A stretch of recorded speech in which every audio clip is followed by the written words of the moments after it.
Assalamualaikum warahmatullahi wabarakatuh. Akkam jirtan qaqqaalee fi gaggaarii ilmaan Oromoodha. Akkam jiruuf jireenya fi hantiinii duniyaan isiniin jechaadha. Obboleeyyan kiyya har'a wayiifiin ol dhufee sababni ol dhufeefis maali yoo jettan obboleeyyan keenya warroottan dhiiraa jechuudha. Dhiira hunda osoo hin taane tokko tokko harabbiin sagalee fi jaatti wal fakkeesse. Kana FB kana gubbaa waan adda addaatiin deemaadhaa jira. Wanni adda addaa akka deemu sun maali yoo jettan shamarran akeekkachiisu yeroo jaalalaa keessatti 100 gara 75 carraa sobamuudha. Dubartiin hedduu sobamtii jechuudha. Kana ta'ee ammoo bakka sanitti dhiirtii waan gartee yeroo jaalalaa san viidiyoo waliif ergan kana hoggaa wal dhaban jechuudha. Ol baafnee waan kan ol baaseetiin wanni godhaa public post godhaa akka addunyaan harkitutti ja'anii warra shamarranii kana akeekkachiisu waan adda addaa kana deemuudha jira jechuudha. Fakkeenyaaf rabbiin dhiirarraa waatu dhiiraa janta dirree mana goote. Wanni kun safuudha. Aadaa Oromoodhaa keessattis dhorkaadha. Waan fokkataadha. Akka feetallee yoo si goote. Maaliif jennaan dubartiin haadha, dubartiin obboleettiidha, dubartiin intala ifeeti dhalte, dubartiin haadhaatirraa dhalatte, dubartiin haadha abbaa kee dhalte akkooteeti, dubartiin haadha gartee ummaatee dhalte akkooteeti. Akkasumatti obboleettii abbaa keetiiti, adaateeti, obboleettii ummaateetiiti, habooteeti. Waan kana taate jechaaf qaaniidha. Wooma feetallee taate dubartummaa alagaatillee yoo taate akkas godhuun qaaniidha, safuudha. Aadaa Oromoo keessatti hedduu waan maal jeetiin isiniif hima. Kanaafuu obboleeyyan kiyya warri dhiirummaa qabdan hin godhina. Waan kana hedduudhaa godhuudhaafis ta'a. Viidiyoon amma hedduudhaan na bira jira. Wallaahi billaahi waan kana taate jechaaf maal harkattame waan san poosti goote maal harkatta? Faayidaan ati harkattu sammuu isiidhaa tuquu, sammuu isiidhaa wanni jechuudha. Mee maal harkatta hoggaa sammuun isiidhaa tuqamte?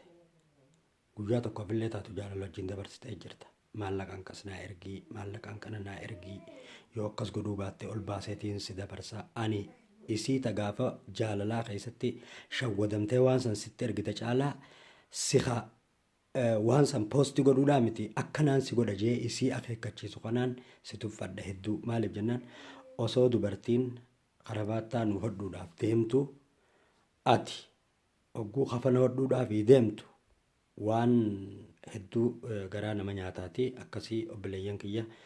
Kana warri shamarranii ammoo dhaamsaan isinii dhaama.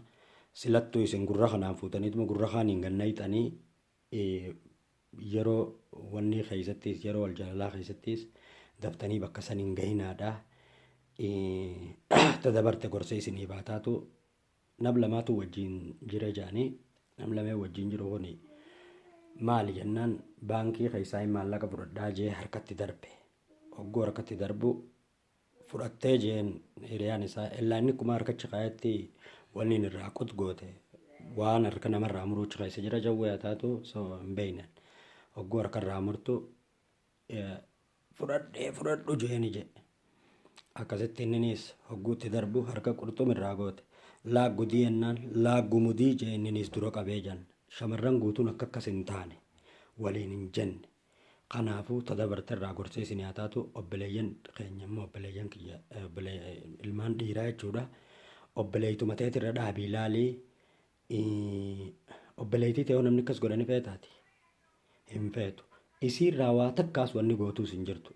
Maaliif jennaan sobamuu harka 175 waan isiin sobamtu jechaaf ani osoo ati post waan san hin godhin public post osoo hin godhin si akkas niin godha jeen tuffadha malee ishii ta'e yeroo saniif jaalala keessa shawwadamtee waan meeqasiif taate san hin jajuu jechuudha. Kanaafuu irraa ifeegaadha obboleeyyan kiyya shamarraniitiis ibjabeeysaadha kanarrattiin dhaamsa qabaa dhaamsa kiyyaftadhee warri guyyaatiifis guyyaa gaarii warri halkaniitiifis halkan gaarii nagayaan bulaadha shamarran keenya nu malee wanni hin qabanii karaa shari'aa islaamattis karuma feetettu aadaa fi duudhaa ilmaan oromoodhaa keessattis shamarran nutti amaanaadha waan kana ta'aniif safuu ta'anyaa eeggannu isin akkasuma warri shamarraniitis safuu ta'an eegaa maqaa keenyallee eegaa maqaa warra keessaniitillee eegaa maqaa dhiira teenyaatillee eegaa waan kararraa deemtuu fi karatti deemtu hin beekne waan akka xurii hoomachi wanni irraa baatutti hin baanerra sirba tokko sirba gartee wannidha tokkoon silaa isin afeeraa ammaaf yeroon qabu soo yeroo birootiin isin afeeraa sirba eenyu qalluma kee kanaas wajjin kufee ka'aaju isa saniin yeroo biroon isin afeeraa jalluma keenya laalladhaadha isinis hoggaa shamarran keenya ifitti isin qaban daa'imeettanii arraabdanii hin fixinaadha qusadhaadha shamarran akkasiin isiniin ja'a galatooma bilayyan kiyyaa shamarran keenyaaf eegumsa goonuu miilanumaanuu yuutuub kiyyaa sabskiraayib godhaa sheer waliif godhaadha sagantaa kana eegaleetiin jira inshaallah itti fufnaa galatooma.